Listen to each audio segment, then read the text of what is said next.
Welcome to the Rokman podcast, the weekly podcast brought to you by Rokman, the running and fitness challenge brand for those with a deep desire to test and further their limits and live a healthier life with fortitude.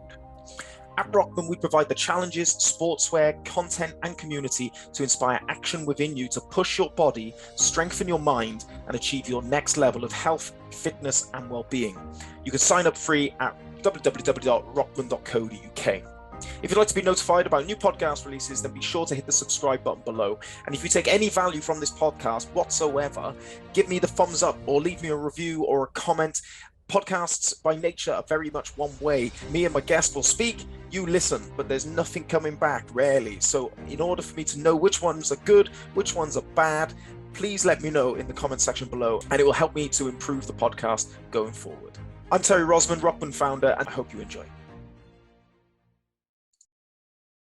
Here we go. Recording in progress. Oh, what was that? Oh, some feedback, was it? Welcome to the Rokman podcast, Robin and Dean. How are you guys doing? Very good. Thank you very much. Very well. We were just saying, Robin's got a beer for this, but it's non-alcoholic, right? You'll have to show the watchers, the viewers. Hold it up. You're putting us to shame. I've only got a little water. Yeah. So watch out if Robin starts slurring his words later. I had to get you guys on to the Rokman podcast because you're both fully active members of Team Rokman. I think you've been involved with Rokman for over a year now, definitely over a year, both of you, I think. 18 months for me. 18 months, Jesus. Well, what was great was I posted a photo on the socials today of Robin's pips that you've earned. I think you've had every single one, right? I think I missed the first two in 2020. I started December 2020. Yeah. And, I started January 21. Yeah. And well, you're running out of room. I think you need a new T-shirt, Robin. You've got one. Well, I've still got one sleeve, but then I'm thinking going on the back. So just cover it up, cover it all up. Yeah. But I thought not only are you both active members, but I've got to know you over the last year and a half, and I know that you've both had your struggles, right? With health and well-being, and but you've both used challenges as a way of maintaining healthy well-being, and that is at its core what we're trying to do and achieve at Rokman. So I thought that both your stories would actually be inspirational to the listeners listening. They could take some real information, inspiration, value from it, and hopefully learn some lessons that they can apply to their own lives. Where am I? So first off, within 1 minute or less, you can take it in turns. Can you explain sort of who you are and what you do in day-to-day life? We'll go age before beauty, shall we? So crack on, Robin, you go first. Yeah. Right. See, I listened to when you were speaking to Prav, and it's really interesting because it's like, I don't know, I'm probably still trying to find out who I am, but who I identify with is I'm a husband, I'm a father, I'm a teacher for a living, and I'm also a Rokman athlete. I think that's about as brief as I can make it. Yeah, and whereabouts are you based? I'm based just outside Manchester. People, I could say Bolton, but I'm just outside Bolton as well. So. Yeah. And how many kids you got? Just the one. And how old's is it? Because it's Samuel. I've met him. You've met Samuel. He came down to Penny Fan with us, so he's 18 in October. 18. So he'd be a man at the moment. So yeah. And what about you, Dean? Right, so I'm based just outside Pontypridd, and basically just a daft endurance challenge addict, really. Husband, father, grandfather. Yeah. Grandfather. How many kids you got then? And how many grandkids? Two daughters, two granddaughters, and another one on the way in September. You're going to have your hands full then. Oh, yes. Oh, yeah. Oh, yes. But let's talk about your credentials, because you're both, I'd say, yeah, well, you mentioned it then, Dean, you're crazy challenge addict. Mm-hmm. You've both done some crazy challenges. Mm-hmm. Talk to me about that. So we'll go with Robin first. What sort of big challenges have you done? So not necessarily Rokman challenges, the ones that your personal challenges. Right. Well, 2020, I did 100K. I was supposed to be doing London to Brighton. That got cancelled, but I still did it anyway, locally. Last summer, I decided, well, I got kicked up to the lakes for a week by my wife, and I ran around the 16 major lakes in the Lake District in a week, which was absolutely fantastic. The weather was good. Being up there, just being on your own, getting your thoughts together. And then the last one I did was March. I took a page out of Dean's book. I know he didn't manage to finish the 496, but I did the 496 in March. And what is the 496 for people that don't know? For those that don't know, you run 1 kilometre on the first day of the month, 2 kilometres on the second day, 3, all the way up to the 31st day, where you run 31 kilometres on the last day. I'm guessing that equals and equates to 496 kilometres 496 in the month. How was that? Yeah. I mean, it was tough because we also had the 4x4x48. Yeah, in the middle of it. So I ended up doing, I think it was nearly 600 kilometers for the month. But the challenge itself was really interesting because I thought it would be the last week was the toughest, but it wasn't. It was the third week, so 18 to 24, 25, that was really, really tough. Just mentally, really, getting yourself out and keeping it going. Because you get to that point where you think, why am I doing this? Oh, I bet. Because there's no, I mean, the aim is to obviously just complete it. It's getting your head round right, getting yourself up and just getting out. But the easiest runs were the last 5 ones, and they're the longest. So, you know, I wouldn't know. Sorry, Dean. I didn't mean to interrupt you. Is it that third week where it starts to really ramp up? Is that why? Yeah, I think that's it. Because I mean, for myself, you know, up to 10 miles, right? Okay, I do that on a weekly basis as my long run, but doing it on a day basis, and you're getting up to running a half marathon day in, day out, that's when your body starts to feel it. Yeah. And what about you, Dean? Well, challenge-wise, mate, they're all mad, aren't they, what I do? The biggest one, no, I got, it was the twist I put on the 4x4x48, where obviously I added my own thing in it, and I went and done the hour of as many reps as possible straight after the 4 mile runs. But the challenge is, like, for the PTSD awareness challenge I'm doing, I haven't actually completed one yet. They're so hard, I haven't managed to complete one yet. You take them on. You have a bloody good go at them. Oh, absolutely, mate. Yeah, absolutely. Well, in fact, the one I did complete, and this one challenge back onto the to the public in January. Obviously, I'm not the fastest of runners, so where people beginning of January, they'll say, right, well, I got to get fit, I got to lose the Christmas weight. By the middle of the month, they're dropping off. So on the 29th of January, I went up onto the Gloucester Sharpness Canal because there was no FKT on there. Went and set the FKT and just put back to the public, well, come on, you have a go now. There's quite a neat time to beat. You can become a record breaker. But no one took it on. So no one's had to go it. So I still hold it, yeah. So which is fine. It's fine by me. You know, it's nice to have, but that was what that challenge was all about. But it's I've set myself some ridiculously hard ones, and that's the whole point of it. Like, it doesn't matter whether you succeed first, second, third time. Just keep getting up, because every start line I'll get to, every single start line I'll get to. Do you know what I mean? I'll give it my best shot. But is that not the hardest part?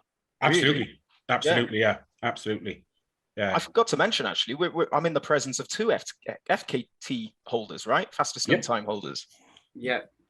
And you were inspired by Dean, or were you challenged by Dean?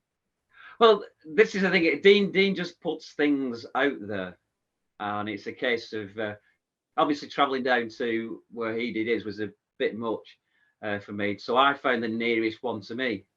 As all right, I'll just go out and do it. I know we'll probably get onto it later on, but it's like, you know, you should plan these things really rather than just picking one and going out and doing it. Now, was the fun in that? Yeah. Because the actual amount of climb that I had to do and the terrain was it was awful, because you have to follow the trail to where it goes, and it just poured down.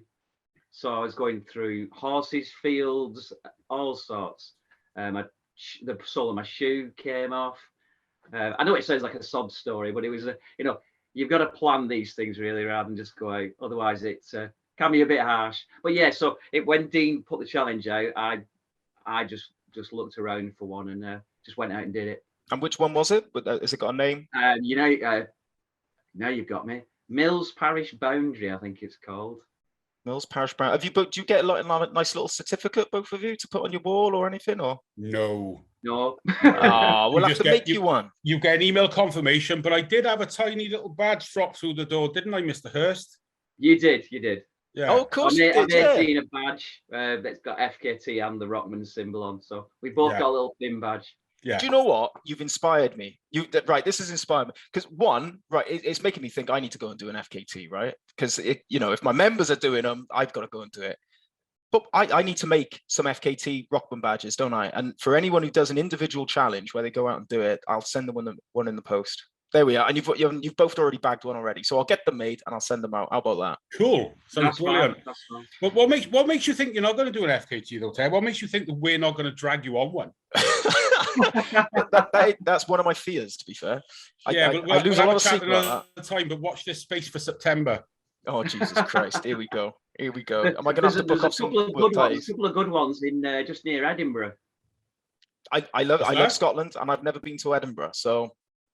Well, oddly enough, I'm going up there on the 27th of June, which is PTSD Awareness Day, and I'm going up there to run the Grand Union Canal. And maybe, I don't know if there's an FKT yet, so we'll see. And if there ain't, we're going to set it. But yes. not only that, Dean, talk to me about this. You're going for a Guinness World Record in a matter of weeks, really, isn't it? 10 weeks Saturday. 10 weeks Saturday. And talk to me about that. Right, so this all started, I don't know if you can remember, but on one of the Pegasus races last year, I fell and dislocated my shoulder and still finished in a sling. Ridiculous. Don't do that at home. Trust me, it hurts.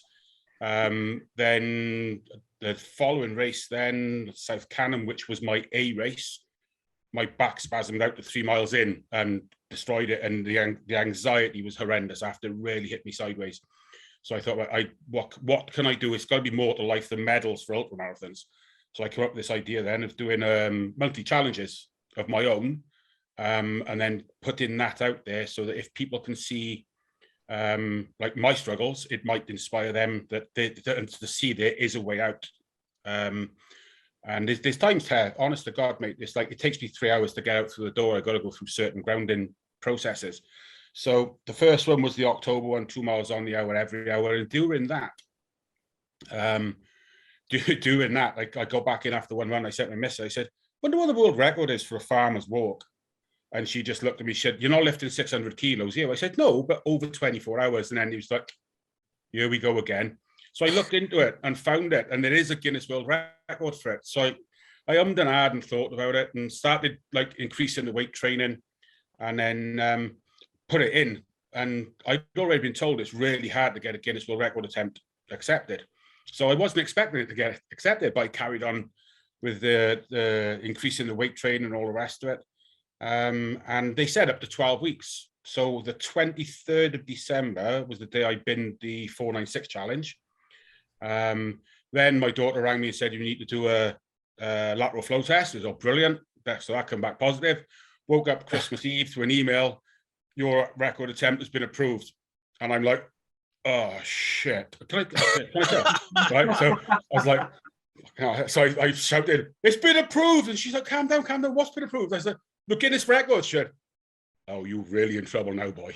So yeah, it's the actual record at the moment, it stands at 31.08 miles, carrying 100 pounds, so 50 pounds in each hand. And it's done so it's over the 24 hours.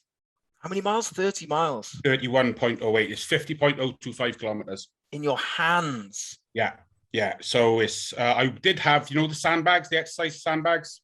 Yeah, I did have those, but they were causing stress fractures and ligament problems and all the rest of it. So I got in touch with Guinness, and I'm now using 20-litre water drums, which are filled with sand, because the water was obviously causing a pendulum effect. But to make it even more fun, it's got to be done. They're very strict, as you know. It's got to be done on a running track. So I got in touch with a few local schools, and the one local school approved it. They were completely on board and very kindly, thanks guys, gave me full access to all the training facilities, all the gym, the works. But it's a 200-meter track, so I've got to go around it 257.5 times. Jesus Christ. Well, I put my record attempt in at 32 miles, just to be clear, for Guinness. So it's 257.5 times to beat my goal. But it's 250.5 times to actually break the record. Wow. Yeah. Obviously, I'm going to come down and support you for as long as I can. It's going to be a sight to see that. Good luck, Dean. That's going to be the biggest test. Well, this is the biggest challenge of all, Ted. And I know we're going to get onto this a bit later as well. But from where I was 2 years ago to even be in this position now, to be able to attempt something like this is phenomenal. The turnaround is phenomenal. But again, the challenge for this is not so much the actual attempt, is how do you train for something like this? Do you know what I mean? This is what we've had to come up with. So it's there is no plan for it. So it's just literally training to breaking point constantly.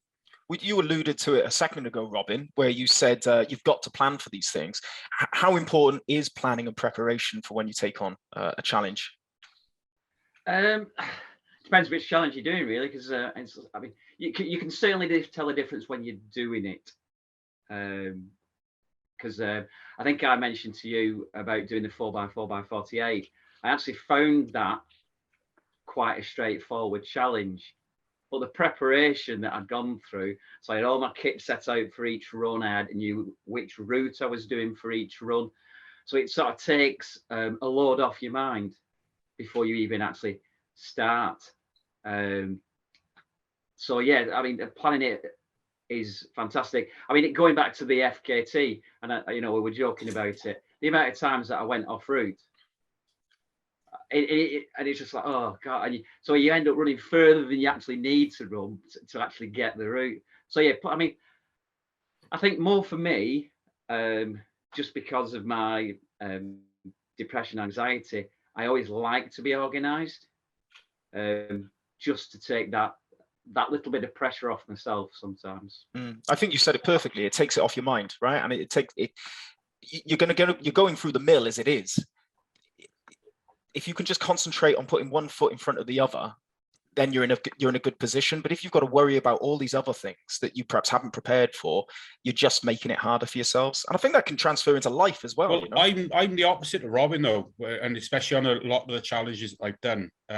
Obviously, the Guinness World Record, that's going to be meticulously planned. But everything else, I don't really plan it much at all, because if there's a plan, if anything goes wrong, that's really going to trigger my anxiety, and it mayhem then ensues. So I tend to just wing it. I get a vague idea of what I'm doing, drive my missus and everyone mad. But it's what works for me. And it's like Robin's got his way, you got your way. We've all got our own way, but as long as we find that way, we can keep on moving, can't we? Well, I've got two sayings for you. Have you ever heard of paralysis by analysis? So yes. you can actually talk yourself out of something the deeper you look into it. Mm-hmm. And what's the other one? I've forgotten the other one. It'll come to me. But it's. And I used to be terrible at that. No, I know. I've just said I organise myself, but I used to organise it to the nth degree. Yeah. And you do get to the point. It's like you then start thinking about absolutely everything and anything that could go wrong. Yeah. And now it's just like, right, have I got stuff to wear? Do I know where I'm going? Great. Well, in fact, one of the Rokman t-shirts, "Too Stubborn to Stop," that's only half the saying. I don't know if you've heard it. The start of that saying is, be naive enough to start and too stubborn to stop. So almost it is just go for it, no matter what, be naive to it, be a bit ignorant. And then once you're in it, be too stubborn to stop. Yeah. Too late then, isn't it? Dean, talk to me. Yes. Oh, sorry, Robin, you got a point? No, I think it was it Ollie Smith that you had on? And he did the 50-mile run, and he was the same, wasn't he? Oh, I'm just going to get on with it. Yeah, I'm just going to get up and just go. And then that was hilarious what actually happened to him, going through all the fields and the land and all that. But yeah, I mean, sometimes it's just get up and go. Yeah, but he said that if he'd known what he was going to go through, he wouldn't have done it. No, but I think Dean, what you said as well, each person who's going through their struggles has their own way of meeting those struggles. Absolutely, yeah. That's key to it. Dean, yes. What's been your hardest challenge? And not necessarily in personal life or anything, but like, you know, physical challenge. What's been the biggest test you've had to do during these challenges, and how do you motivate yourself to break through those sort of those barriers? Well, the hardest challenge of all, mate, was coming back after that last breakdown in June 2020. That's hard, and it's still an ongoing process now. But the hardest thing is not physical. The hardest thing of any of the challenge I've done is actually fighting the demons when I'm out there, fighting the doubts. Just yesterday morning, I had a load of nightmares again and the doubt demons. So I just get up and it's like, yeah, is it you want to challenge me? So I just went back down on the track, mate, and I put even more water in the drums and put them like 8 pound overweight each, and went and smashed out the fastest 4K I've done so far with them. Yeah. But my driving force, mate, is I've given up 11 times in my life. That in June 2020 was the 11th attempt on my own life. And I swore to myself then I'd never do it again. It would never get that dark again. So it's like, I'm not going to give up. I would never give up again. So with the challenge, I might not succeed. I might not finish each challenge. I might not get the finish line. But I'll give it my fucking best shot to give it my absolute best. I will always get to that start line. And that's the motivating force, mate. That's the driving force for it. And then there's a secondary then, obviously then, that people are seeing me going through my struggles. And I'm quite honest about it, how hard I found it to get through the door and the anxiety and all the rest of it. And I know it's actually getting through and it's helping people. And people are recognizing that, yeah, this madman, he's going and doing these crazy things. But look at him, he's happy, he's smiling again. And it's quite funny, actually. Well, it'll all be in a book. I'm writing a book for about how I cope with these challenges over the last 2 years and everything. And someone said to me the other week, because I'm not allowed to work. I'm still technically on the sick. I'm not allowed to work. Someone said, wouldn't it be great if you had a job so you could be rich? And I just looked at it and said, I am fucking rich. I love myself. I've learned to love myself again. And that's such a powerful statement, because it was a time to, right? I hated myself. I hated my life and hated who I was and all the rest of it. And that's obviously 11 suicide attempts speaks volumes for that. But when you wake up in a cell not knowing why you're there, and you find out then that it was your daughter that had to get you arrested for your own safety, mate, that's a powerful motivator never to go backwards. I think that's it. That's what I get. So you're saying you hit some of the lowest lows, and it's your motivation comes from you never want to go back there. You've promised yourself you're never going to go back there, and that gives you the dogged determination to just keep plowing forward. Yeah. And when going back to the Rokman challenges, one of the most important challenges I've done with Rokman was the very first one. It was a test immediately. I think it was the high walk. It was is it 1.5 mile time trial first, then it's the escape and fade, then the elevation one, and then the long walk. So obviously 40 miles for me wasn't a problem. I'd done loads of them. But if you remember, a day before that one, I slipped on ice walking the dog and broke my wrist. Right. And then I still did that. I did the 30 miles on the following day, but because it was icy, I'd slipped 3 times and actually made the fracture worse. But so my mate was on it to stop. No. So I ran towards Cumbran. He picked me up in Newport, so I'd done the 30. Following day, we strapped my arm up. Following day, I made him drop me then at the Gwaelod end of the Garth. At night, no head torch, nothing, because the demons were raging. So I just went and faced the demons. I come back across the mountain to finish off that 10 mile. Misty, foggy, couldn't see a hand in front of me, just had to trust my judgment on it. But yeah, that's the biggest motivator to I'm never falling backwards like that again, ever. What about you, Robin? Sort of, what's been your hardest challenge or point during a challenge, and how do you motivate yourself to keep going forward? I mean, it was interesting what Dean said about going out and smashing that 4K.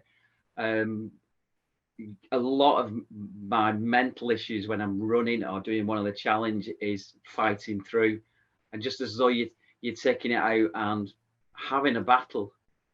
I can't remember which book it was, but it's like your mind's so strong because it knows everything. It knows everything about you. It knows all your weaknesses.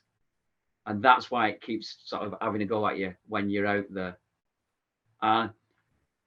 It is a battle, I went out last weekend and I was chatting with somebody saying, if I've gone out and had a drink and I'll run the next day, I'll run hard, and it's almost like a punishment sometimes.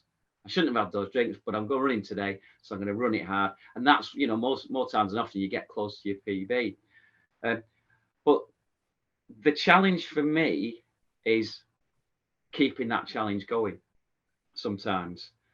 If I'm not doing something, so if my challenges are over, I'll just sit there and I need something just to keep me going. Otherwise, I think you end up falling back into the state you were. Now, I'm just trying to think how many years ago now. It's quite a few years ago. 2016, I think it was.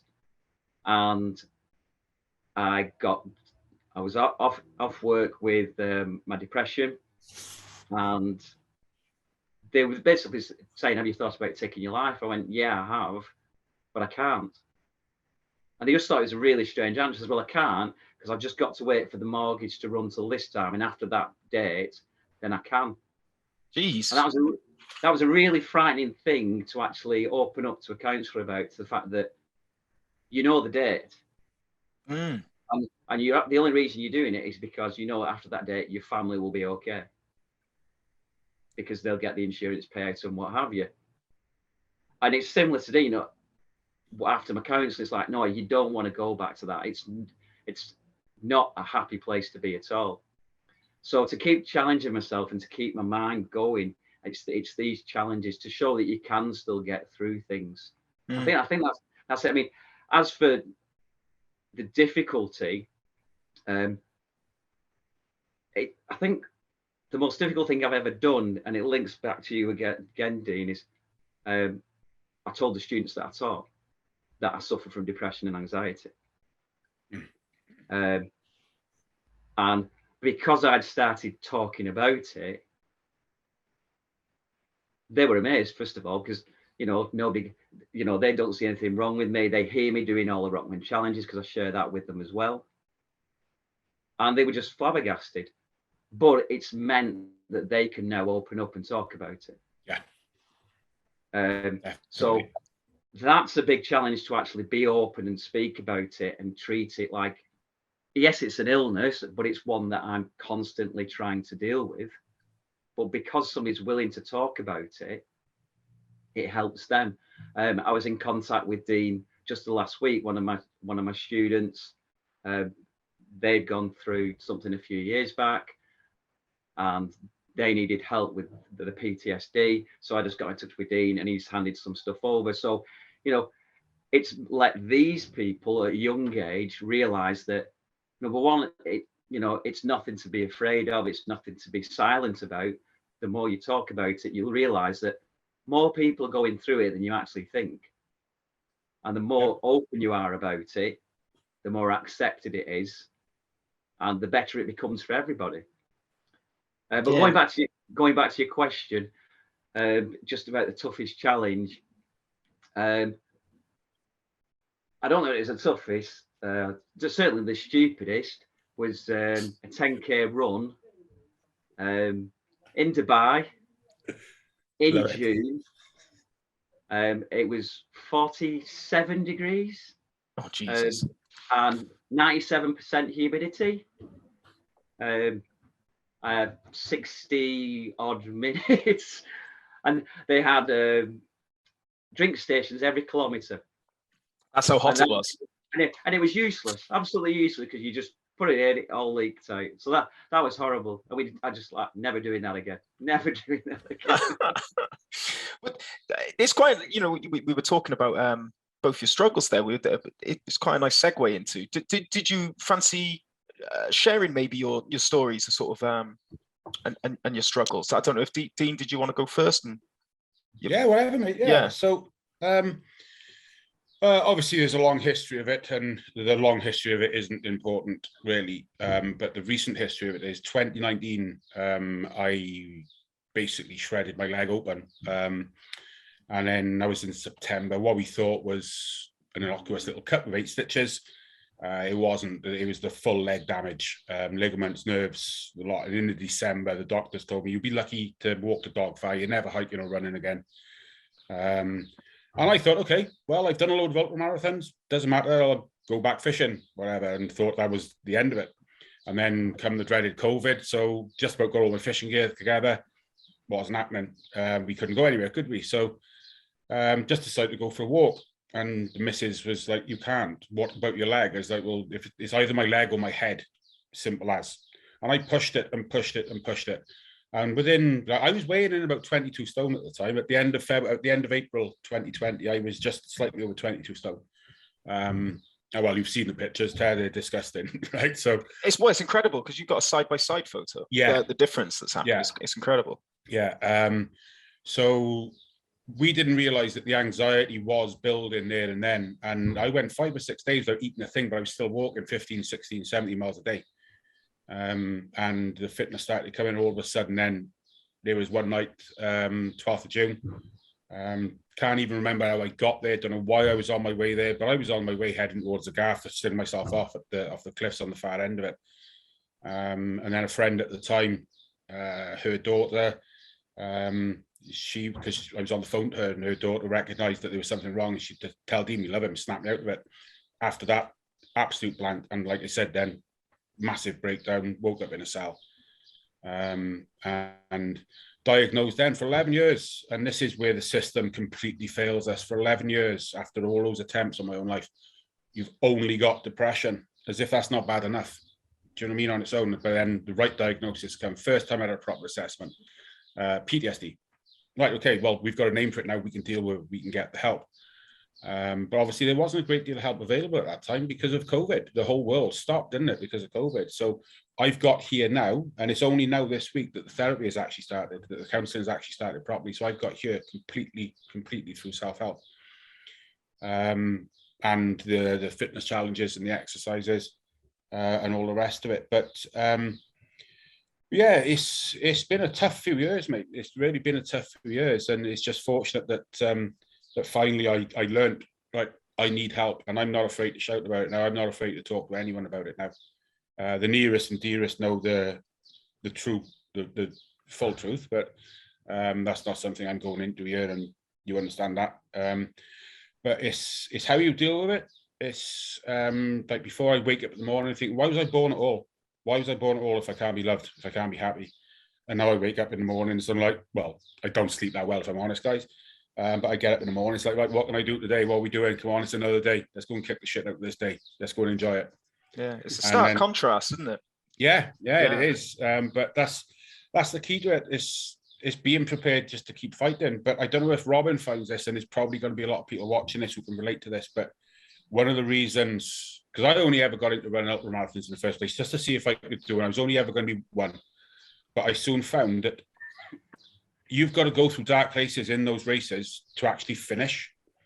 And one of the guys, I can't remember his name, guy from Liverpool, was on with this with the triathlons.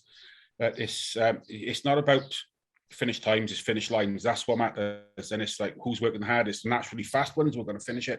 All the ones like us, you know, who have got a real battle for it. But actually going through those dark spaces and through the pain cave and everything on those events. I don't know if, Robin, you feel the same, but if you find this the same, mate, but when it actually helps you navigate normal life when you're having bad bouts of depression, you found your way to get through it. Yeah. And it's really helped me, that has, mate. I don't know if it's helped you as much, but it's like you can draw on that experience. And then conversely, then you can draw on the experience of daily life to get yourself through the event. I think that's hit the nail on the head, really. The one reason why I do the Rokman challenges every month is because you've still got to sort of practice that resilience. Yeah. So you could bring it into when you have that bad moment or whatever during the normal life. Right, I've done that, so I know how to cope with this. And you know, one of the books that on your reading list, was it Little Book of Stoicism? Is it? Mm-hmm. That, you know, I listen to that on a regular basis, and it's one of the things it's brought is the fact that anything that happens, just try and, you know, reduce your reaction to it. Don't get really happy about it. Don't get really sad about it. But somewhere in the middle, so it's not a bigger impact.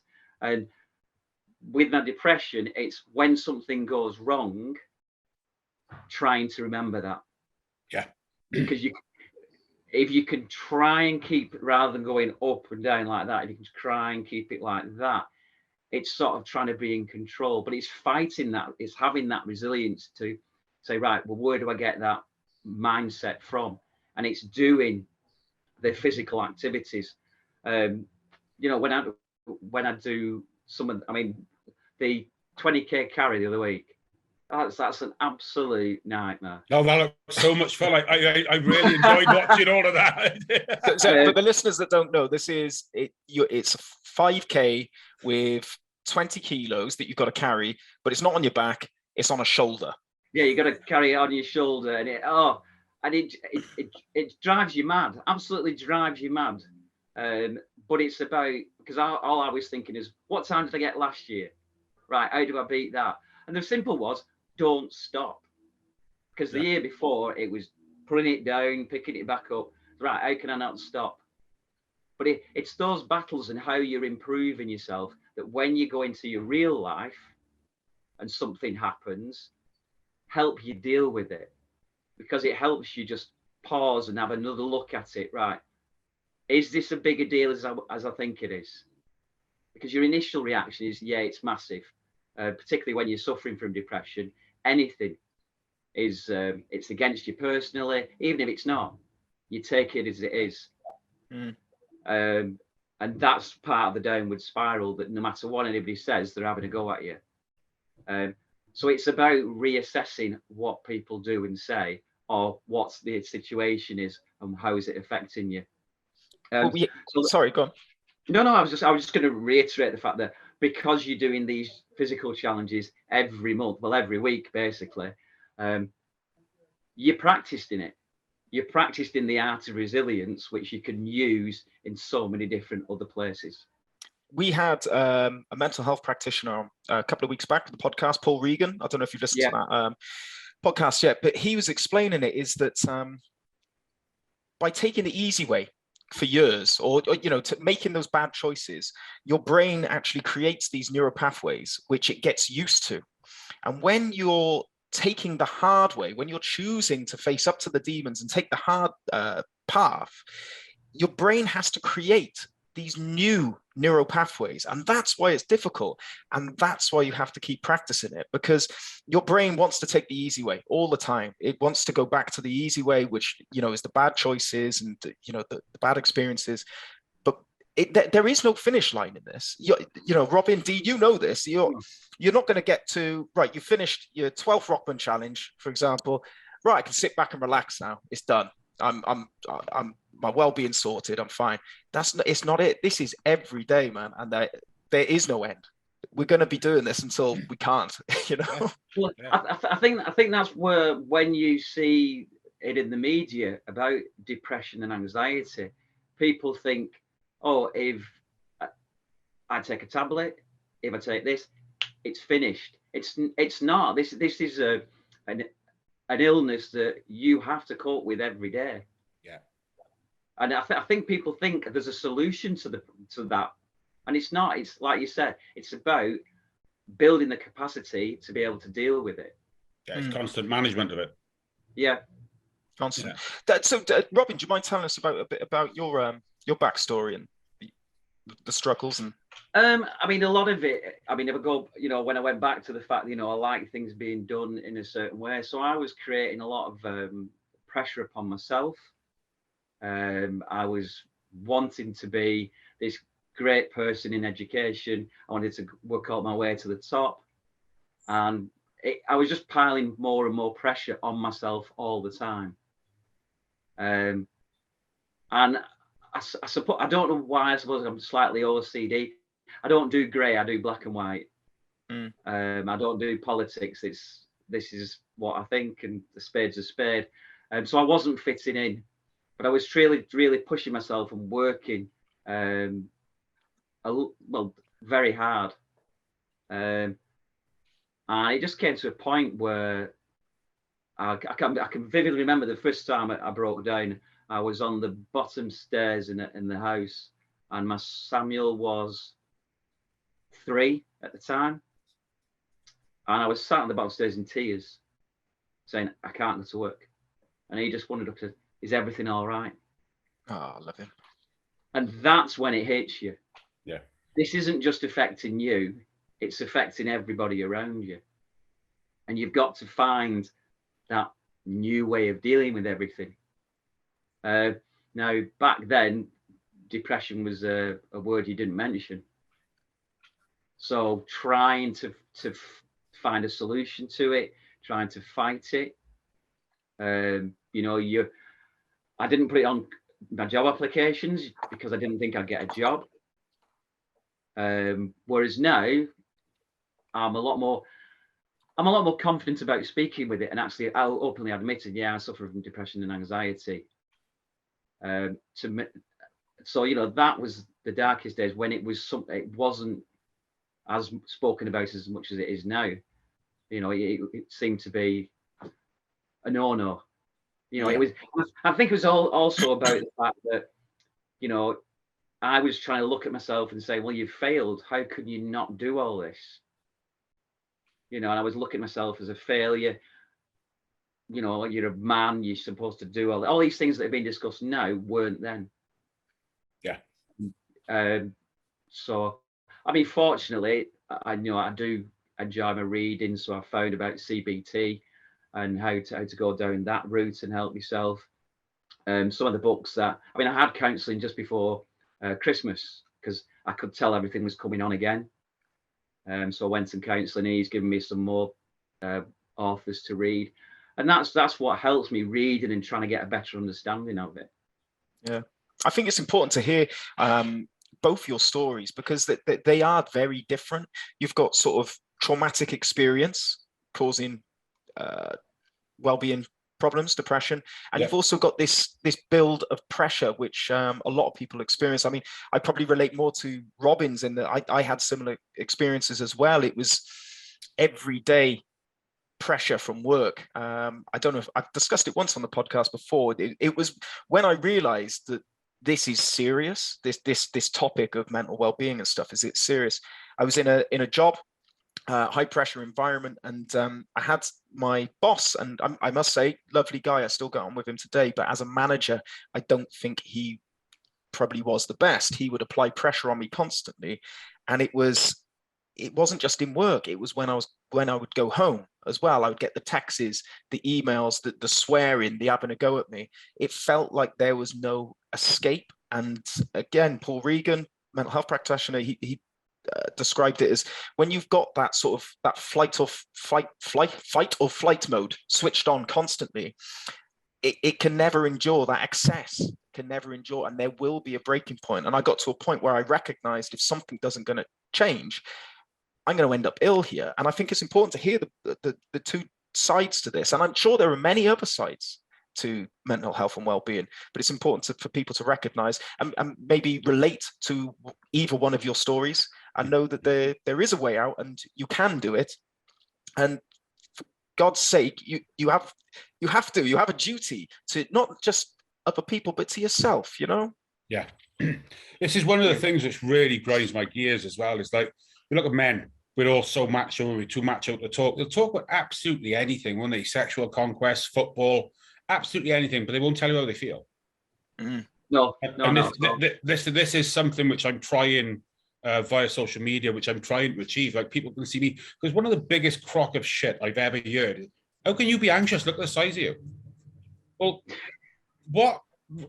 All right, yeah, I can look after myself, but why is that going to affect what's going on in my brain? Like, do you know what I mean? It's like, no, it's just crap. It can affect anybody. It's an illness, like Robin said earlier. It's an illness, and it's like there's so many. You wouldn't look at someone who's had heart surgery and say, "Well, what's wrong with you? Why have you got that?" Do you know what I mean? It's you've got a big heart.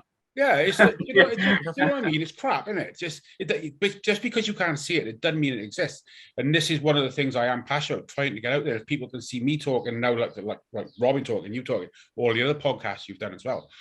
And it's like, just as long as people can see, and it doesn't matter, like we said earlier, it doesn't matter how they do it. It hasn't got to be my way of extreme challenges or Robin's way.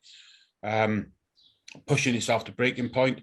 Now, as you guys know, I'm completely keto. I don't do carbs at all. That works for me, but that's not just from a fitness point of view.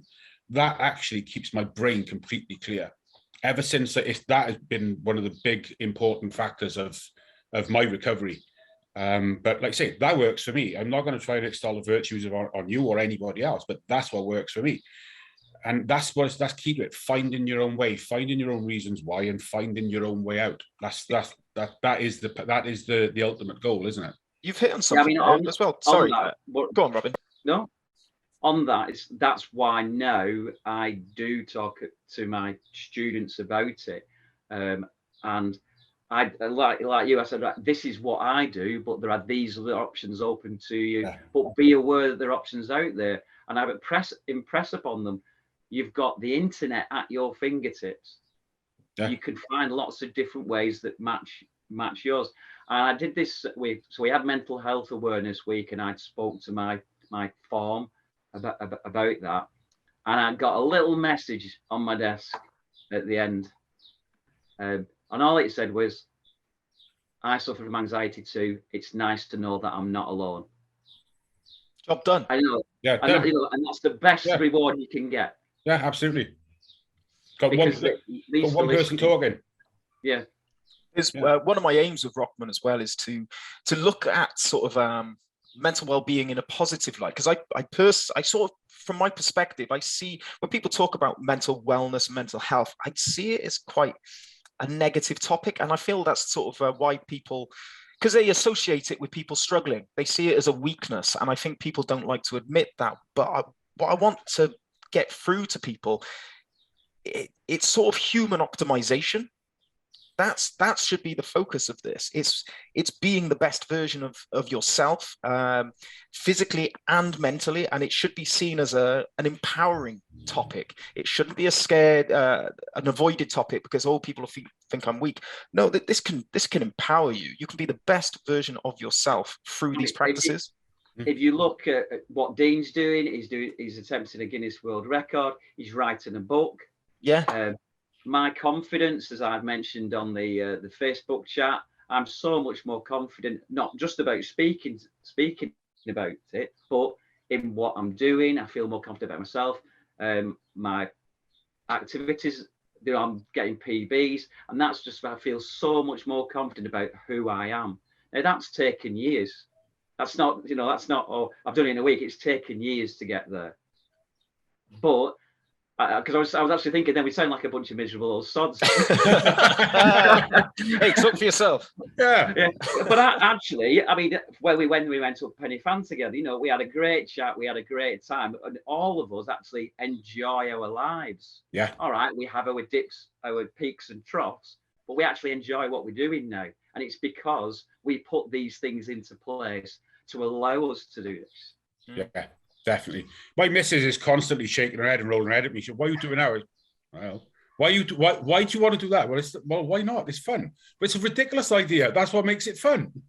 Does your wife know my wife? Because she does exactly the same thing. But do you know what? I think it's maybe because they haven't done it. You only see the benefits when you're in it.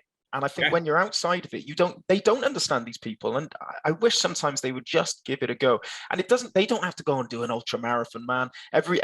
Each challenge is specific to the person and personal to them. I always say it, a challenge to Mo Farah is going to be a different challenge to my nan. It's got to be personal for them. What's been your biggest lesson that you've learned from challenges then, Dean? For me, doesn't matter whether I finish or not, as long as I start the next one. Literally, that's as simple as that, mate. The DNF, I've had several DNFs on the actual races, and they used to really, really hurt. But does it matter? I gave it a go. Do you know what I mean? And the big thing about that is knowing that you're injured, right? So obviously you know about it. A lot of the Rokman group know about it. That there was an incident on the last day of the joggle with Reese where I got hit by a car. What I should have done is just stayed down. What I actually did was got up and kicked the car while he was driving off, and then carried on running and then stopped. But yeah, like I say, what I should have done is just quit. But if anybody's watching and you were on the A30 that day, 5 miles from Land's End, and you've got a yellow Micra, I'd love version 2. I'd love round 2 with you for one of my challenges. Let's see if we can get something sorted out.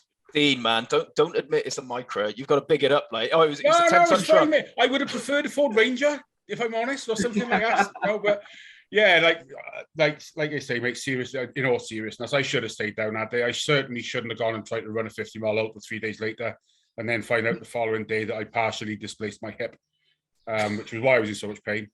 But yeah, this is the key to it, mate. It's the biggest thing I've learned. It really doesn't matter. They used to really hurt if I didn't finish. And you will see now generally at the end of every challenge, if I haven't finished them, I'm sat there with my arms open like, who really gives a shit? It doesn't matter. And the minute I'm in the car or the minute I get back home, that challenge is forgotten and I'm moving on to the next one. Yeah, and as you said, the hardest part is starting. You've done the hardest part. Yeah. I'll never fail to get to the start line, ever. What about you, Robin? What's been the biggest lesson you've learned? Don't listen to Dean. That's probably good advice. To be honest. Dean's accident prone for one. Yeah, definitely. Oh, you want to see the injury list? It's horrific. Biggest one for me is never believe you can't do something. Just you'll go out and do it. I mean, I can't remember what the challenge was when we had to do the crab walk. Oh, was that Delta Force or someone like that? I don't know, but I was awful at it. But it was the most hilarious thing I've ever done. Wasn't that one of the only things I beat you on these challenges, the crab walk? And you probably beat me by minutes. Yeah. I was so bad at it. But it was the fact that it's like, look, I'm having a go. You can't be brilliant at everything. No. I mean, I do park run every weekend, and I was talking to the lad that normally wins our park run, and he'd done a 5K the night before, and he'd got 16:04. Jesus. And I was like, that's fantastic. That's absolutely amazing. 16:04. 16:04. And then he says, yeah, but I came 127th. Oh my God. Like, what? Oh, no, I feel really sick. I've beaten 22 minutes. I've done really well. And then he's got in about 16 minutes, 40 and a half minutes. But it's all about you setting your own targets. Never compare yourself to other people because you can't be brilliant at everything. Do you enjoy it? Obviously, the stupid things that me and Dean do, yeah, we love doing them. Yeah. Whether it's success or failure, we love doing them because you're finding more out about yourself all the time. And I've found out, so I know what I can't do and I know what I can do, but I still go ahead and do the stuff that I can't do. Yeah. And it's a lot of fun as well. Yeah. I mean, we are very lucky to have the group we have. I mean, because they're so supportive. No matter what you do, they're supportive. So what have I learned? Just go out and have a go, because you'll surprise yourself every single time. Even if you're not in the mood, you'll go out and you'll surprise yourself. Yeah. Yeah. To back that up, Tuesday, but Thursday. There we go. Tuesday. I went down 3 hours in the gym, big weight session, and then got back home and I decided just to throw a curveball fitness test in of a 5K. And I went out and set myself a new 5K of 26 minutes, 5 seconds, something like that. I took like a minute and a half off it just at the very last minute. Like Robin said, go and try it. You just might surprise yourself. Do you think it's because you're in this relaxed sort of state? There was no pressure lead up. It was right, I'm going to do it. There was nothing relaxed after lifted 890 tons, mate, trust me. But I think what you mean, Terry, is that you've no expectation of yourself. Yeah. Yeah. Like say, you're not in racing environment. Just I wonder what I could do. Because I did that Garth challenge, didn't I, a few weeks ago, which was absolutely ridiculous. I was laughing at myself as I was doing it, knowing that I'm going to come crashing down and this is going to hurt a lot. And it was a 12-hour challenge. I got to 2 hours, 55 minutes and thought, yeah, this is just stupid. Stop. So then obviously I had a few injuries from that, and that all recovered. And then I had the van project and everything. And I just wanted to see if I'd lost any fitness. And clearly I hadn't lost any fitness. That 3 week break. And like Terry, you said yourself when we had that chat on Messenger, probably done me the world of good. Yeah, well, people have got to remember a rest is as good as a workout sometimes. But it should be done in almost equal measure, especially as we're getting old now, Dean. Yeah, thanks for that. Notice you said Dean there and not Robin. Yeah, I know, yeah. Well, It's the grey, isn't it? It's the grey, yeah. Believe it or not, Dean's only a year older than me. He's had a hard life, that him. Oh, yeah, I wish I was. Going on to Rokman for a bit then, because obviously you're both active members. I was wondering, we could start with Dean. What was your first expectations when you came across the Rokman band? My first thing was just, well, this looks fun, because I just saw the challenge, right? And then when I delved a bit deeper into it and the ethos behind it and what you were trying to achieve, I thought, yeah, I want to be a part of this. I can gain from this and I can give to this. And as it turns out, you do gain a hell of a lot, because there's some brilliant characters on there, some really supportive people. And it's one of the only Facebook groups I've ever been on, I think, or one of, that there's never any malice. It's only ever support and friendship. And that, mate, that's brilliant to actually have achieved that on a social media group. Because let's be honest, it can be good, but it can also be everything that's wrong with the world on social media, can it? And the Rokman group, I think, honestly, it is absolutely amazing. I'm not active enough as I'd like to be on there and doing enough of the challenge I'd like to, but obviously I've got my own ones going on. So I got to cherry pick which ones I think are not going to do me any more damage. I'm doing it myself. But no, it's seriously, there's some real good characters on there. And it was, what did I see this morning?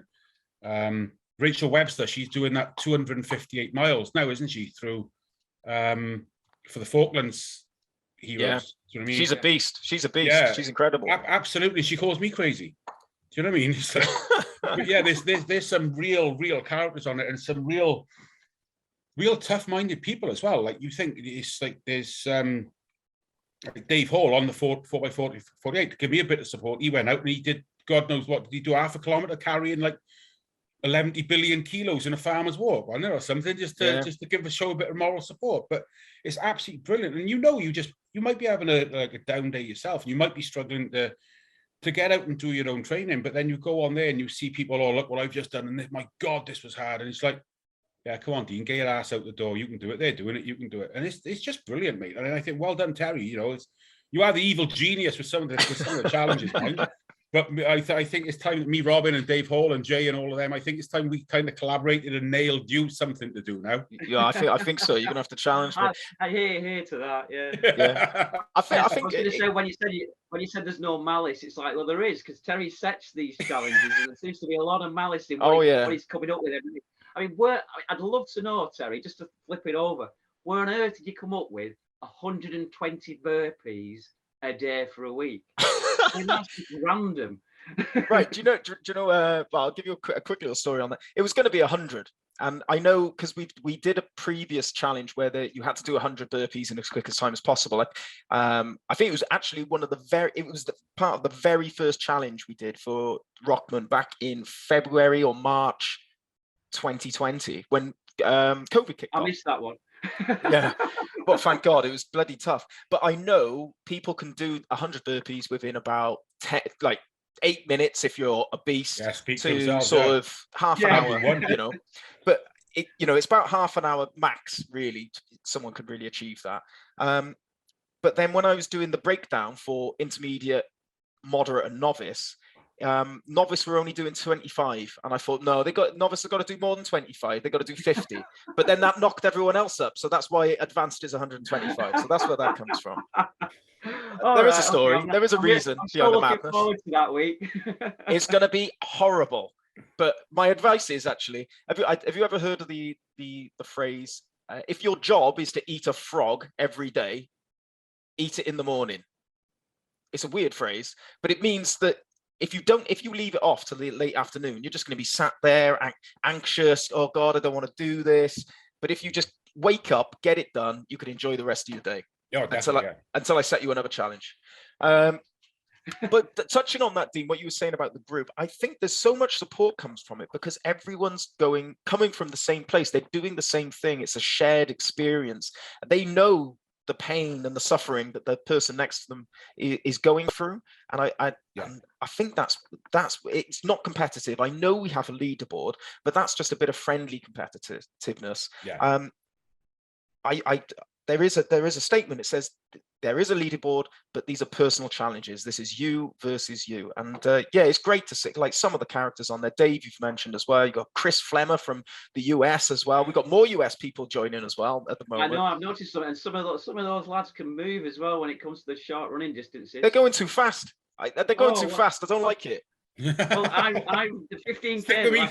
Stick with me, Tay. You'll be fine with me, honestly. Yeah. You'll look good against me, honestly. I ran it faster than last year, but got less points because you've had to move all the timings because people are getting quicker. It's like, this is ridiculous. Slow down, everybody. Well, that's it. I do review the points. I have to review the points because I want to give people, you know, the credit they deserve. So it is reviewed. It does get harder each year for you, Robin. But Robin, as you said, though, it's that friendly competition. And that's it. And what I enjoy more, obviously, I enjoy the friendly competition, is the people who are posting that, you know, I beat last year's time. As Rokman's gone on no longer now, people I can say that I beat last year's time. I'm getting better. You know, I've set a PB. And these are people getting older. Yeah. They're not getting younger, they're getting older, but they're getting better. And that's the fantastic. I mean, like you do, you know, when I get on there, you're seeing success every day. Yeah. In some form, you're seeing success. And that's the best thing about the group. Everybody succeeds. It doesn't matter whether you have a bad run, you've succeeded because you've gone out and done it. Yeah. That's it. One. Absolutely. What's your favorite challenge been? Your Rokman challenge now. Dean, what was your favorite? First one, the high walk. High absolutely. Walk. What do you love about that? It was just the distance and the elevation, I think. And I vaguely remember that first week saying, no, I ain't going to do this. No. It's like the mile and a half. Like, no, I was definitely built for comfort, not for speed. And then I went and did it in something like the mile and a half. I think it was like 12 minutes, 34. It's a great time. Yeah, it took me about 3 hours to stop coughing my guts up before I could actually post it, mate. Do you know what I mean? And then, like you said, I'm a long distance runner. I'm an endurance runner, and short things they're just not me at all. But then the escape and the evade, I set 2 personal bests that week. I set one to do the escape, and then broke it again then to do the second part of it. And then obviously the mountains, love the mountains. And then really had to dig deep and find myself then, like you say, running an ultra with a broken wrist already, and then making it even worse, and then facing the demons to come over the mountains. That was the biggest one, and still the favorite one for me. Like I said, I've only done 4 or 5. I take a great more pleasure like watching the likes of Robin suffer, to be honest, from a distance. But no, that would definitely make the high walk for me. Do you know that's especially the escape and evade is designed to. I expect to see a lot of PBs on that challenge. Yeah. Because it's a great way of doing it. You've got to set your best time as you can on the first one. And I don't care who you are, but when I'm doing them, I'm always like, I'm doing really well. Come on, let's push it harder. Yeah. And then you forget you've got to beat that in a couple of days' time. But then you're racing against yourself. You're not racing against anyone else. You've set the bar personally, and you always see PBs on that challenge. That's the same in everything, though, isn't it? We'd only ever challenge ourselves. Even if you're lining up on the start line for a half marathon or whatever, the challenge is yourself, unless you're actually fortunate enough that you're going for a podium place. Yeah. So, I mean, otherwise, the challenge is just you and yourself, and that's it. And the challenges are varied for a reason as well, because I think if people, you know, even say you're an endurance runner, Dean, if that's what you do and that's what you enjoy, you end up only ever doing that and getting good at that. So it's a good excuse to actually get, because at one point, maybe you were in your discomfort zone, but then that endurance becomes your comfort zone. And these challenges are a way to get back into the discomfort zone, do some stuff that you don't like. I think you need to bring a farmer's walk into them somewhere though, mate. We could do that. I could have a look at that. Definitely. I'll have a look at that. Definitely. What about Robin? What's been your favourite challenge? The 4x4x48. I really enjoyed that. I think was it one of the months before you'd done a 24-hour challenge. Something like that. Yeah. That had set us up for it. I'm thinking, all right, I can do this now. So I really enjoyed that. Anything with a bit of climbing, because linked to what Dean says, you know, I'm a distance runner rather than a short runner, but it's the fact that if I see the 3,000 foot climb and it's like, right, I can do a 14, 15 mile run in the hills, I can get out. Yeah. So I mean, my wife thinks anything that gets me out of the house for 2 hours, she's happy with it. So that's the challenges that she likes me doing. Oh, no. See, mine's looking more along like 7 or 8 hours to get me out for. Well, she's told me she told me this year, don't do any marathons, ultra marathons. So when I signed up for the one in Manchester next March, yeah. She told me you weren't doing any ultra marathons. I went, this year. Yeah. So me and Dean are doing a 10 lapper next March. Where's that? And what's the distance? Manchester. What's the distance? 50k. 50k. Yeah. You might have touched on this already, Dean, but what's your hardest Rokman challenge been? Maybe like individual, not necessarily series, but what's been the hardest single Rokman challenge you've done? That was the one with the God, what was it? The 2 minutes of push-ups and 2 minutes of sit-ups, was it, or something like that? The fallen. Yeah, and I had to be careful because my shoulder with the weakness with the dislocated shoulder. That was a challenge and the challenge for me there was, I could have done them for 2 minutes, but I had to be careful. I knew I had to, and I think I got to a minute and stopped.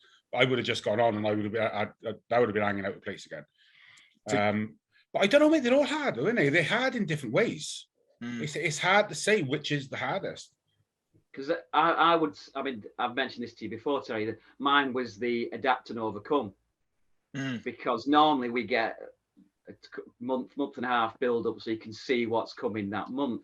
But with that one, you couldn't, which really stresses me out. So I built up my anxiety because I didn't know I couldn't plan for anything. Yeah. It was like, it had said, right, all right, we're doing this. So, like you said, Dean, the challenges affect you in different ways. Some of them you actually, I won't say look forward to. I think that would be the wrong phrase to use. But some of you, you're happy you're doing. I know there's just like, oh, right, okay. Yeah. I mean, Adapt and Overcome was specifically designed for that. I wanted to test people's sort of anxieties, and because we're all about mental resilience at Rokman, and that's half of it. I wanted to test people's ability to manage the anxiety and excitement, maybe, if you're Dean. The last month when we did the wall sitting that, and then Chris Flemmer comes up reading a book, and then he's in a suit. It's just like, all right, you're lifting the bar here now. Yeah. It was the good book as well. Maybe that's where the strength comes from. What book was you? I missed what he was reading. So I think it was the good book. I think it was the Bible. Oh, right. It all helps. Like, the fact that he just starts opening the Bible, and then why he's doing a wall sit, which most of us are sat there, our legs shaking away, and he's just rock solid. Yeah. Yeah, you say about Chris up in the bar. I love it. I love his photos. He rubs the fact that he's in America in our faces constantly, wearing the stars and stripes shorts and stuff. Like, I love it. Yeah. I love it though. I wouldn't have it any other way. His photo today was belted with his pips on, his weight vest. Yeah, it was absolutely spot on. He looked like something from the Avengers films or something. I won't go that far. Hey, I've got Marvel compression shorts. I'm gonna have to get them on, aren't I? Actually, I'm running on the Kennett and Avon tomorrow. I'm going recceing for something little coming up. I might actually drag him out for that, actually, and get some photos to put on the group in the old Marvel gear. Oh, drag who out? Huh? Drag who out? Costume. Drag the Marvel costume. Oh, right, Jesus, I thought you meant me then. No, wait, no. This recce I'm doing, I'm going to be dragging you out on the event. Oh, Jesus. I look forward to it. I look forward to it. You will. This is only a small thing, honestly. I might have to check my hair washing schedule. I'm always washing the hair, me. What would be your advice then? Dean, we'll start with you. What would be your advice to someone thinking of taking on a Rokman challenge? Taking a Rokman challenge, as we said earlier, plan it. It's kind of hard to plan, though. I will say this is kind of hard to plan because until the brief comes out that week, you don't know. But just expect the unexpected and embrace it and have fun. But that's basically the key. Have fun, isn't it? Yeah, that is key. You got to enjoy it. Just give it your best. So, like you say, embrace it, enjoy it, and just give it your best shot because you're only competing against yourself. And no one, you're not going to get, don't think that if you're new to the group, especially if you're new to the group, don't think, oh my God, I can't do this because there's like some serious people on there and they're going to smash me. No one gives a shit. They're going to welcome you. They're going to encourage you and support you. So just get them done. What about you, Robin? You'll gain a lot more from it doing it than you will if you don't do it. And at the end of the day, like Dave said, you're only competing against yourself. So you know the effort you've put in. Just do it. Just get out, do it, and surprise yourself. I think is the biggest one.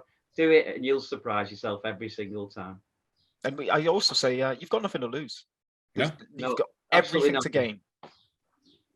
Yes. And the thing is, it's like Dean, you said, they'll look up and think that we are athletes because if you look on the leaderboard, we're somewhere on that front page. Well, look at us, we're not. No. We're people who go out and exercise on a regular basis. We don't, win national trophies of that. We just go out, compete against ourselves, and we enjoy doing it. Yeah, absolutely. Exactly. And I've always said this because you don't have to be on the leaderboard either. There is a way that you can do it privately. You can submit your evidence privately. You can be off the leaderboard. No one even has to know that you're doing it. You could do it personally. If that's what it takes to get you to take the first step, then just know that. But if you do get on the Facebook group, if you do get on the leaderboard, also know that the support is there. And as you said, what was it, Dean? No one cares. Yeah, well, no one cares. Like that. I put it in Dean speak, but yeah. Yeah. So what does the future hold, Robin? What's next for Robin? Got anything lined up? Any big ones? Well, I was actually thinking, because I've watched a few of your other podcasts, and I think he's going to ask this at the end, and I was thinking, well, I've got nothing lined up. And I think, oh, well, yeah, I'm just doing that. So over the summer, I'm going to go do the Welsh 3000s. But I'm doing it in 3 days, not one, because I'm taking Samuel with me. So I think I'd kill him if I did it with one. But so we're going to do that in 3 days. In September, I'm doing an obstacle race with the 4 mates in Helsinki. Nice.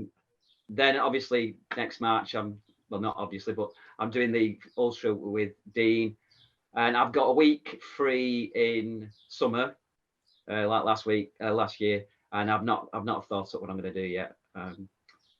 I'll find something, but there you go. You'll fill the gaps, I'm sure. Dean, yeah, I mean, it'll probably involve getting a tent and going somewhere and just doing something for a week.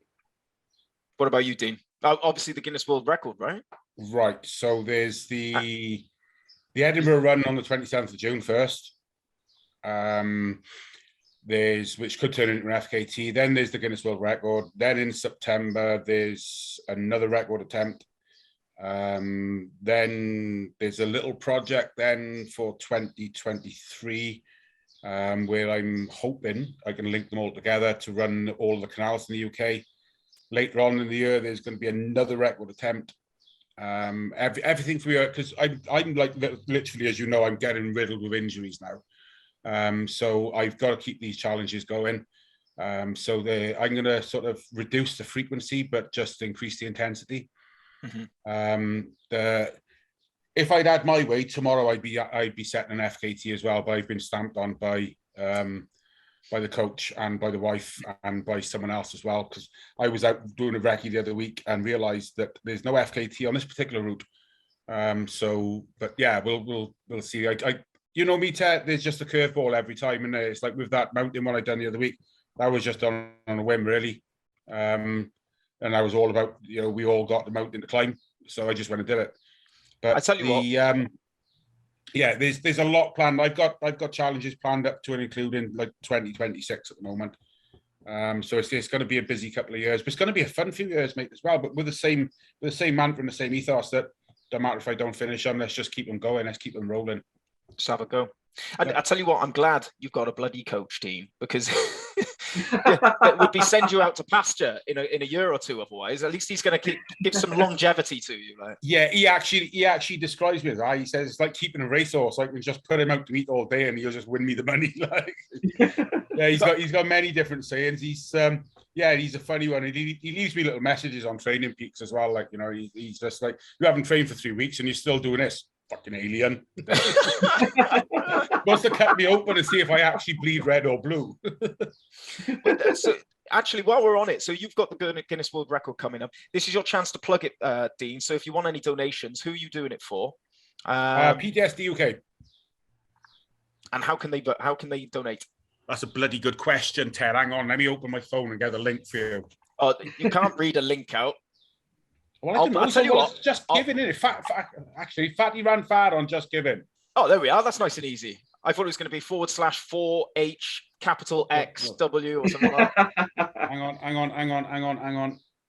I'm just trying to. I'm crap with this, mate. Honestly, it's technology, you know. I told you earlier I was having to beat it all up. Don't worry, Terry will put a link under the video. I will. If you just have a look at Just Giving, Fatty ran far. That'll be it. I will do that. As I said, I'll put the link in the show notes. So don't worry, you don't have to type it out. It'll all be there. If people do want to follow the progress of the training and all the other challenges, then it's Dean_Wright01 on Instagram. And what about you? Are you on the Instagrams, Robin? Oh no, I'm technically not very technically advanced. I suppose you're a teacher. You've got to stay away from it, right? I've got to be careful about what I do. You've got to be very careful with all those extremist views that you post all the time. Absolutely, yeah. Thank you very much. That's all my questions, guys. I absolutely loved that. I don't know about you guys. Yeah, it's been a pleasure, mate. It's been good. Yeah, absolute pleasure. I've got a question for you though, Terry. What are your plans for Rokman over the next 18 months? For Rokman, I've been really concentrating on improving the user experience. So I know we have the submission form, but for the last, I added it up the other day. It's taken 12 months actually to get to where it is. But so, people pay for these challenges because it's not free to manage and to actually host, so the money does need to be taken so I can cover the costs. But the money has been reinvested into a system, a bespoke system I've been making with a developer to improve the user experience of uploading their challenges. And also once I've got that in place, then we're moving on to, I think we're going to go in. I don't know. I'd like to keep my cards close to my chest, but okay. One of those there. One of those. Yeah, I don't know. Like, just in case, maybe it might not happen. We'll change. But I'd like to go into more. I've got some ideas about sort of mindset training, putting out some project books that people can download and use for goal setting. But I've also got ideas for sort of fitness plans as well, and in specific different areas and targets and stuff. So it's going to be ever growing. I want this to grow. And the ultimate aim, I'll tell you, I haven't put this on record before. The ultimate vision of Rokman, I want to see gyms. I want to see Rokman gyms up and down the country, but it's not necessarily a gym. It's like a members club where people can go, do their workouts, push their limits, but also have a beer in the bar afterwards or something like that. And it's a community. I want to build this national community. Yeah. There we are. You asked. I gave you an answer. You never had that. That's your question before. It was mentioned a few weeks ago, Ter, about the Rokman weekend retreat. Are we still doing that? Yes, I've got a date in mind. I've just tomorrow I am looking at it, and I'm going to be arranging something, and it'll be it's going to be like a pilot version. So it's the first one, a bit of a tester, and we're going to get as many people as we can together and just go out. I think don't be fearful. I think it's going to be more fun than it is pain, but there will be some pain. Do you think I'm going to feel anything like that carrying someone for 24 hours? You're selling it already. But the main aim is just to get people together. It's the aim is not to go and push our limits, really. I mean, we'll be doing some of it, and the aim is not to sort of achieve pips. The aim is to get people together and just get to know each other and just build the community more. Brilliant. Excellent. But yeah, I'm really looking forward to that, actually. Yeah, it'd be fun. It'll just probably be a one-nighter. That's all. As I say, it's the pilot version, and we'll see where we go from that. Sounds great. Super. Cracking. Yeah, no, thanks for your time today, guys. I think people are going to really enjoy this. It was serious with an important message, but with a healthy level of banter and comedy. So I loved it. Cheers, Terry. Cheers, I'll catch you both soon. Ciao, guys. Bye. At Rokman, we provide the challenges, sportswear, content, and community to inspire action within you to push your body, strengthen your mind, and achieve your next level of health, fitness, and well-being. You can sign up free at www.rokman.co.uk.